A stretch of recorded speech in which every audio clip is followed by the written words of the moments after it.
સુરતમાં અકસ્માતોની સંખ્યા દિવસે ને દિવસે વધી રહી છે, ત્યારે નવા રિંગ રોડ પર ફરી એક અકસ્માત સર્જાયો હતો, જેથી નવો રિંગ રોડ ફૂલ ફ્લેઝમાં શરૂ થાય તે અગાઉ જ ફરી એકવાર લોહિયાળ બન્યો છે।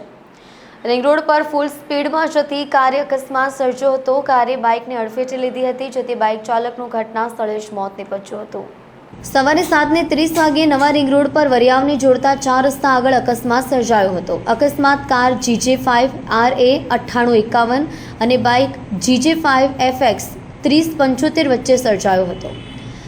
કાર ફૂલ સ્પીડમાં હતી। આ દરમિયાન ફૂલ બ્રેક મારી હોય તે રીતે રસ્તા પર કાળા પટ્ટા પણ પડી ગયા હતા। જો કે બ્રેક લાગે ત્યાં સુધીમાં અકસ્માત સર્જાઈ ગયો હોય તેવું અનુમાન વ્યક્ત કરવામાં આવી રહ્યું છે। અકસ્માતને લઈને પોલીસ દ્વારા તપાસ કરવામાં આવી રહી છે।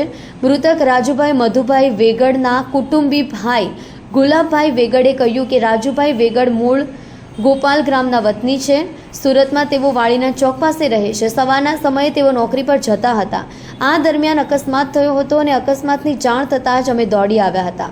ઘટના સ્થળે એમનો મૃતદેહ મળી આવ્યો હતો। 108 અને પોલીસની ટીમ પણ આવી પહોંચી હતી। હાલ વધુ તપાસ ચાલુ છે। રાજુભાઈ એકદમ સીધા સાદા અને કામ રાખનાર મહેનતુ માણસ હતા।